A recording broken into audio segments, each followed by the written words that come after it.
സുഗ്രീവനോട് പറഞ്ഞു പരനും അഗ്രജനിൽ പോണവിവേകകർമ്മവും മംഗലമാറുണി കഴിച്ചിടണം മംഗതാനുമണികളുയരാവിധി നാലു സമുദ്രത്തിനും ചെന്നു തീർത്ഥവും കാലേ വരുത്തുവാവേണ്ടതും എങ്കിലോ ജാമ്പവാനും മരുൾപുത്രനും മംഗളന്താനും സുഷേടനും വൈകാതെ സ്വർണ്ണകലശങ്ങൾ തന്നിൽ മലയര വർണ്ണേനവായി കെട്ടിവാരിയും പൊലിച്ചു കൊണ്ടുവരുന്നവർ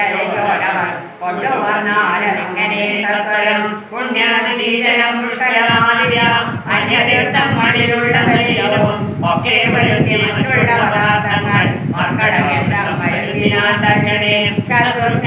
ആദ്യവുമായി മറ്റു ശുദ്ധപദാർത്ഥങ്ങൾ സംഭരിച്ചിടിനാൽ എന്ന സിംഹാസനെ രാമനെയും ചേർന്ന് പതിയെയും വാമനായെ വിനീശ കാമദേവൻ മുനി ആപാലി ഗൗതമൻ വാൽമീകിയോടും